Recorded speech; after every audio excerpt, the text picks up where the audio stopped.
Good morning. আজ আমাদের বেনারস ট্যুরের সেকেন্ড ডে। বাবা বিশ্বনাথের মন্দিরে আমাদের ক্যামেরা নিয়ে যেতে অ্যালাউ করেনি, তাই কিছুই তোমাদের দেখাতে পারলাম না। হোটেলে ফিরে এসে বসে পড়লো সবাই মিলে ম্যাগি নিয়ে, আর ম্যাগিটা বানাচ্ছিল আজকে তুতুন। আর একজন অধীর আগ্রহে বসে রয়েছে খাবে বলে, আমাদের পুকু। দেখো বাটি নিয়ে একদম হাজির।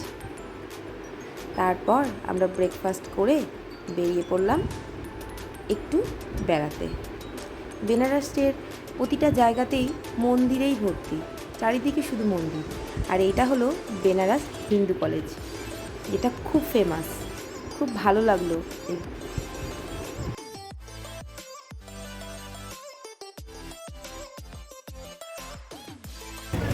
এটা বিশ্বনাথ মন্দির, খুব সুন্দর মন্দিরটা, দারুণ। তুই কোন দিকে যাচ্ছিস? দাঁড়া, একসঙ্গে যাবো, চল। বড় বরগাছটা খুব সুন্দর দেখতে।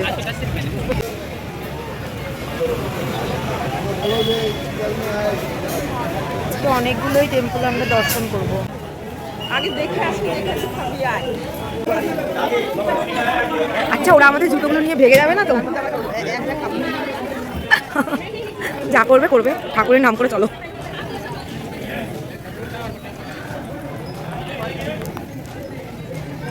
প্রতিটা মন্দির এত সুন্দর, তোমাদেরকে দেখাচ্ছি। দেখো প্রত্যেকটা মন্দির সুন্দর, এত সুন্দর পরিবেশ। কোনটা ছেড়ে কোনটা দেখবো বলো তো? দাঁড়া, তুই তোকে ছাড়া যাবে কোনো জায়গায়? যা।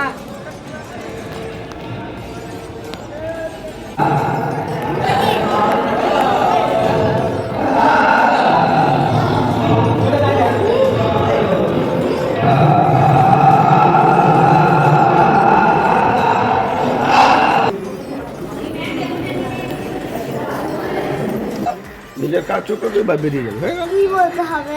যা যা ইচ্ছা তাই বলতে পারে।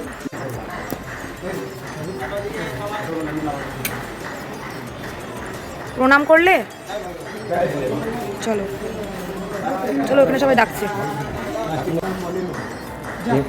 ফটো সেশন চল। এরপর আমরা চলে গিয়েছিলাম সংকটমোচন মন্দিরে। এই মন্দিরটাও খুব সুন্দর। এখানে না একটা কুয়ো রয়েছে, সেই কুয়োর জল খেলে নাকি সব শরীর ঠিক হয়ে যায়, মানে যত রকম রোগ থাকে সব দূর হয়ে যায়। কিন্তু আমরা ভিডিও করতে পারিনি, এটাই দুঃখ। ওইখান থেকে আমরা চলে এলাম তুলসী মন্দিরে। এই মন্দিরটা অসাধারণ সুন্দর ছিল। এই মন্দিরে আমি কিন্তু ক্যামেরা নিয়ে ঢুকেছি তোমাদের জন্য। এই বেনারসের প্রতিটি কোনায় কোনায় বিশ্বনাথের ছোঁয়া, যেখানে গেলে মন শান্তিতে ভরে যায়। প্রচুর লোক এসেছিল, এত গরম, তবুও যেন কাউকে আটকাতে পারেনি এই গরম। সকলে ছাতা নিয়ে, সানগ্লাস নিয়ে বেরিয়ে পড়েছিলাম আমরা। এই দেখো রাম, লক্ষ্মণ আর সীতা। তারপরে একটু শপিংও করে নিলাম। এই চুড়িগুলো দেখো কি সুন্দর, সবাই নিয়ে নিলাম একটা করে চুড়ি আমরা, খুব সুন্দর দেখতে। এরপর আমরা চলে গেলাম আবার কেদারঘাটে একটু পুণ্য স্নান করতে। বেনারসে যাব আর গঙ্গায় স্নান করব না, তা তো হতে পারে না। সবাই মিলে তাই স্নান করে নিলাম। আমি কিন্তু এক ডুব দিয়ে উঠে পড়েছি, আমি কিন্তু সাঁতার জানি না।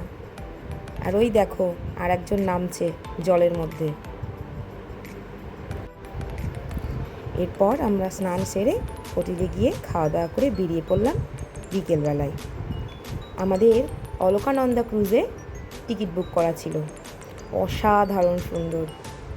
যাওয়ার সঙ্গে সঙ্গে আমাদের স্ন্যাক্স দিয়ে দিল, কফি আর বিস্কিট, সাথে একটা জল। এই সুন্দরভাবে কফি খেতে খেতে আমি ঘাটগুলো পরিদর্শন করছিলাম। কি ভালো যে লাগছিল, অসাধারণ সুন্দর। এরপর আমি চলে গেলাম ক্রুজের ওপরে। এত সুন্দর লাগছিল ভিউটা দেখতে, কি সুন্দর এগিয়ে চলেছে দেখো আমাদের ক্রুজ। প্রত্যেকটা ঘাট আমরা দেখতে পেয়েছিলাম। এই দেখো অসাধারণ, সত্যি এতদিনের স্বপ্ন যে এভাবে সফল হয়ে যাবে এত তাড়াতাড়ি ভাবতেই পারিনি। তা আবার ক্রুজে করে দেখছি আমি গঙ্গারতি। অসাধারণ লাগছিল দেখতে। প্রত্যেকটা ঘাট আমরা ঘুরেছি, মণিকর্ণিকা ঘাট, কেদার ঘাট, অসি ঘাট, কত ঘাটের নাম কিন্তু আমার মনে নেই। গতদিন দেখেছি কাছ থেকে, আর আজ দূর থেকে। কি যে ভালো লাগছে কি বলবো তোমাদেরকে, মানে একটা অদ্ভুত শান্তি, এটা জাস্ট বলে বোঝানো যাবে না। আস্তে আস্তে সন্ধ্যাও হয়ে যাচ্ছে। এই দেখো, এটা হলো মণিকর্ণিকা ঘাট। আমি জাস্ট মুগ্ধ হয়ে দেখছিলাম।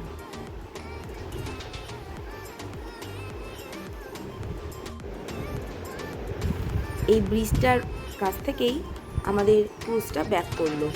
আবার আমরা যে ঘাটে উঠেছিলাম, রবি ঘাট, ওইখানেই গিয়ে আমাদেরকে আবার নামাবে। সন্ধেও হয়ে গেল দেখতে দেখতে।